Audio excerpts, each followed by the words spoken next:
जय माता दी मित्रों, देवगुरु बृहस्पति 13 अगस्त 2025 5:44 AM ये पुनर्वसु नक्षत्र में गोचर करने वाले हैं और ये 18 जून 2026 रात्रि 9:32 तक ये पुनर्वसु नक्षत्र में गोचर करेगी। अभी तक देवगुरु बृहस्पति आर्द्रा नक्षत्र के अंतर्गत गोचर कर रहे थे, जो कि राहु का नक्षत्र था, जो कि कहीं ना कहीं एक विरोधाभास लेकर चल रहे थे। लेकिन देवगुरु बृहस्पति जो कि सर्वाधिक शुभ ग्रहों में से हैं, साथ ही अब ये अपने नक्षत्र पुनर्वसु नक्षत्र जो कि बहुत शुभ नक्षत्र है, जब ये इसमें गोचर करेंगे तो कहीं ना कहीं लाभ अधिक देने वाले रहेंगे।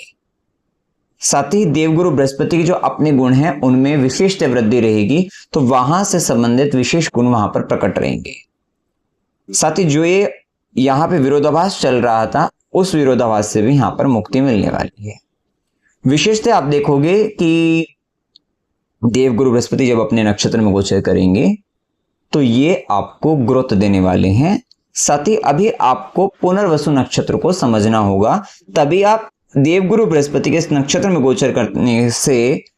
12 लग्नों पर क्या प्रभाव पड़ने वाला है उसको आप समझ पाएंगे।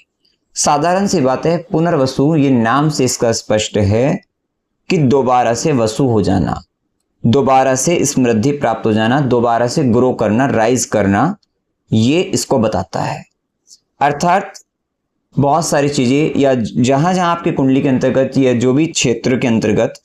अब वो अभी हम लगन पर जब जाएंगे तब आपको अच्छे से पता लगेगा, लेकिन इसको समझने का मतलब ये है कि जहां पर या जिस व्यक्ति के जीवन में जो बिल्कुल डाउन में चला गया था, वो दोबारा से जो रिन्यू होना है, दोबारा से जो रिवाइवल है, पुनर्जीवन जो उसको मिलना है, वो इस पुनर्वसु नक्षत्र की विशेषता को बताता है। तो यहां पर यह स्थिति आपको देखने को मिलेगी, क्योंकि ये नक्षत्र जो है राइज फ्रॉम ऐश को बताता है। जो व्यक्ति बिल्कुल आर्द्रा में क्या हुआ था, तूफान आया था, सब कुछ खत्म हो गया था, तो जो बिखर गया था, खत्म हो गया था, या फिर व्यक्ति राख हो चुका था, तो उसको दोबारा से जो उठने के लिए जो नक्षत्र है ये पुनर्वसु है। तो अब इस नक्षत्र की ऊर्जा को जो हम देवगुरु बृहस्पति के साथ, क्योंकि ये देवगुरु बृहस्पति का नक्षत्र है, मिथुन राशि के अंतर्गत और कर्क राशि में पड़ता है,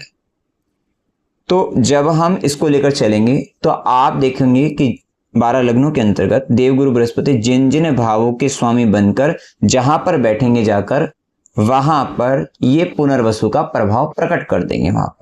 वहां पे पुनर्वसु नक्षत्र की जो विशेष गुण हैं ये वहां पर आपको देखने को मिल जाएंगे। अब हम यहां देखते हैं कि मेष लग्न के जातकों के लिए देवगुरु बृहस्पति का पुनर्वसु नक्षत्र में जो गोचर होगा उसका क्या प्रभाव पड़ेगा।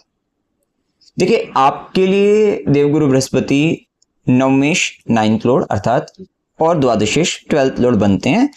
और तीसरे घर में गोचर करेंगे मिथुन राशि के अंतर्गत। 15 अक्टूबर से जब वो कर्क में गोचर करेंगे तो चौथे भाव में चले जाएंगे। क्या प्रभाव पड़ने वाला है, अर्थात आपके भाग्य के स्वामी, नवमेश मतलब भाग्य का स्वामी है, ये पिता को बताते हैं, गुरु को, बॉस को, हायर लर्निंग्स को बताते हैं, ये इसको लेकर पुनर्वसु हो रहा है। अर्थात एक तो अच्छी बात यह है कि आपको बहुत अच्छे गाइडेंस देने वाले गुरु मिल जाएंगे, सॉल्यूशन देने वाले व्यक्ति मिल जाएंगे। बीमार हैं तो एक अच्छा डॉक्टर मिल जाएगा, किसी भी तरीके की सलाह लेनी है तो उससे संबंधित व्यक्ति आपको अच्छा मिलता हुआ दिखाई देगा। साथ ही ये समय आपके पिता से संबंधित उनको भी, क्योंकि नवमेश आपका पुनर्वसु नक्षत्र में जा रहा है, तो ये उनके जीवन में भी ये राइज कराएगा। अगर उनकी लाइफ में भी बहुत सारी चीजों को लेकर अगर दिक्कतें थी तो वो कहीं ना कहीं खत्म होकर दोबारा से ऊपर उठने की वे प्रयास करेंगे, तो ये स्थिति आपको देखने को मिलेगी। स्वास्थ्य संबंधित समस्या थी तो उससे संबंधित भी हम देखेंगे कि वे राइज करते हुए दिखाई देंगे, कि वहां से निकलकर उन्हें सॉल्यूशन अच्छा मिलेगा, दोबारा से उठेंगे वे। बहुत सारी चीजें ऐसी हो जाती है, स्वास्थ्य संबंधित परेशानियां बन जाती है, जिसके कारण व्यक्ति बहुत डाउनफॉल में चला जाता है वो सोच नहीं पाता कि मैं दोबारा से कभी कुछ ऐसा कर पाऊंगा अपने आप से फिर से, वो चीज करते हुए दिखाई देंगे। यही स्थिति पिता के लिए समझ सकते हैं आप, यही अपने गुरु से संबंधित भी समझ सकते हैं, और यही आप अपने बॉस को लेकर भी, तो कहीं ना कहीं उनके जरिए आपको भी फायदा होता हुआ दिखाई देगा। साथ ही हो सकता है कि धर्म के अंतर्गत रिलीजन से रिलेटेड बहुत सारे ट्रेवल, हायर लर्निंग को लेकर आपकी बहुत सारे ट्रेवल हो, और वो यात्राएं आप पहले भी कर रहे हो लेकिन आपको लाभ नहीं मिल रहा हो, तो अब यहाँ पर आपको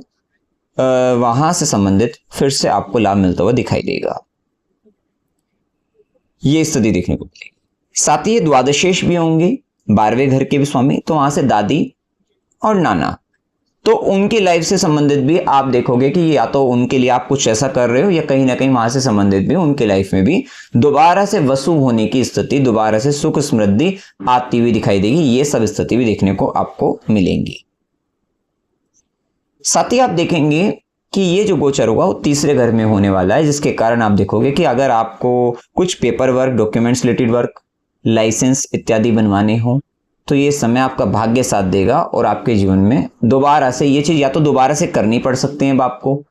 कि आपका हो सकता है कि रिन्यूअल आप कराते हुए दिखाई दो, हो सकता है ड्राइविंग लाइसेंस हो, लंबा समय हो चुका तो दोबारा से रिन्यू कराना पड़े, कोई ऐसा डॉक्यूमेंट्स हो जिसको रिन्यू कराना पड़े। तो ये सारी स्थिति आपको देखने को इस समय से आपको देखने को मिलेंगी, क्योंकि 12वें घर का भी स्वामी है, नवमेश भी बनकर तीसरे घर के अंतर्गत है, तो फॉरेन से रिलेटेड भी आपको लाभ मिल जाएगा,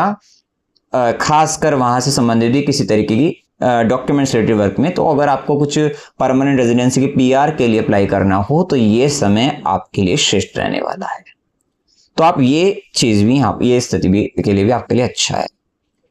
आप देखोगे प्रैक्टिकल एजुकेशन के लिए भी, प्रैक्टिकल हायर लर्निंग्स, मतलब कि आप प्रैक्टिकली हायर, मतलब जो भी आपने हायर लर्निंग्स ली हैं उसका प्रैक्टिकल करने के लिए आपको बहुत अच्छी यहाँ पर अपॉर्चुनिटीज मिलती हुई दिखाई देगी, गेन आप होंगे, लाभ आपको मिलेगा। तो ये सब स्थिति भी आपको देखने को मिल सकती है। क्योंकि द्वादशेष जो 12वां घर खर्चे का है, इसका स्वामी तीसरे घर में जाकर आपका पुनर्वसु नक्षत्र में गया, तो आप देखोगे आपके खर्चे दोबारा से, पुनर्वसु हो रहा है तो दोबारा से आप खर्च कर पाओगे अपने हॉबीज को लेकर, कि आपको जो चीजें पसंद हैं उसको लेकर आप कहीं ना कहीं वहां पर आप एंजॉयमेंट के लिए, एंटरटेनमेंट के लिए आप वहां पर खर्च करते हुए दिखाई दे सकते हैं। अपने सिबलिंग्स पर, खासकर यंगर सिबलिंग्स पर आप देखोगे आपके खर्चे करते हुए दिखाई दे सकते हैं, या उनकी लाइफ में आपके एक्सपेंसेस, आपके खर्चों के द्वारा, कि हो सकता है आप उनके ऊपर कुछ खर्च करें जिसके कारण उनकी लाइफ में दोबारा से पुनर्वसु होता हुआ, वसु होता हुआ दिखाई देगा, दोबारा से खुशहाली, समृद्धि, ये आप उनकी लाइफ में देखोगे। तो ये सब स्थिति भी आपको देखने को मिलेगी। यहां पर देखिए, अगर हम देखें यहां पर, चूंकि 12वें घर का स्वामी अपने से चौथे जाकर पुनर्वसु में हुआ है, तो आपको चैन की मतलब आप निद्रा सुख आपका अच्छा हो सकता है।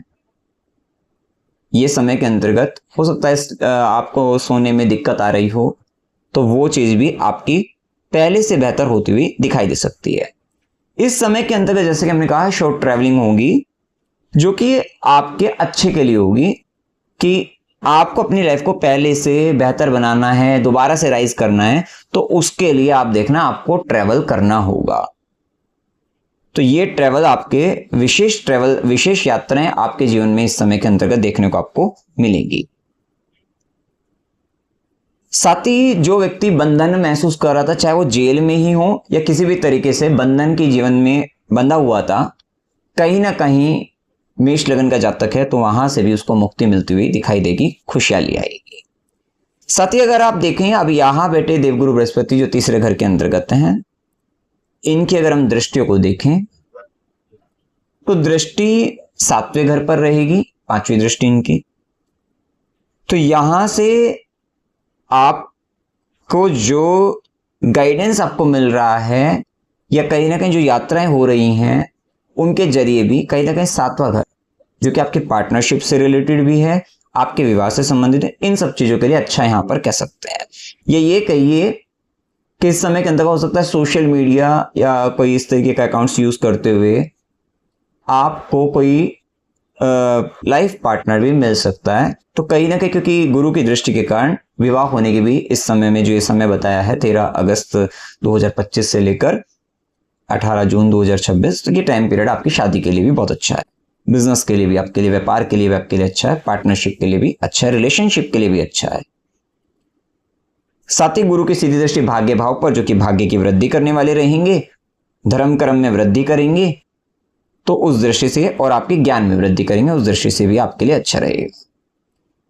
साथ ही गुरु की नवी दृष्टि आपकी नवी दृष्टि लाभ भाव पर, और अब आप देखने वाले हैं कि जितना आपका इधर उधर ट्रेवल होगा उसके जरिए आपका प्रमोशन भी, आपको लाभ आपको मिलता हुआ दिखाई देगा, आय वृद्धि होगी, इच्छा पूर्ति आपकी होती हुई दिखाई देगी। तो ये समय इस दृष्टि से भी अच्छा है। चूंकि देवगुरु बृहस्पति मिथुन राशि में तीसरे घर के अंतर्गत गोचर करेंगे, पुनर्वसु नक्षत्र के अंतर्गत गोचर करेंगे, आपको एक उपाय करना है। पहली बात तो अपने, अगर आपके छोटे भाई बहन हैं तो उनको स्टेशनरी वगैरह का सामान आप दिला सकते हैं, उन पर खर्चा कर सकते हैं, उनकी पढ़ाई में आप उनकी हेल्प कर सकते हैं, वहां पर खर्च करना या कहीं ना कहीं मदद करना, किसी प्रकार से हेल्प करना, वो आप कर सकते हैं। अगर ऐसा भी कुछ नहीं है तो छोटे बच्चों की पढ़ाई पर खर्चा कराइए, स्टेशनरी पर खर्च करिए, और ये छोटे बच्चे घर के पड़ोस के भी हो सकते हैं, वो और बेहतर रहेगा आपके लिए, तो आप उन पर खर्च कर सकते हैं। तो ये सब करके आप एक विशेष लाभ आप प्राप्त कर सकते हैं।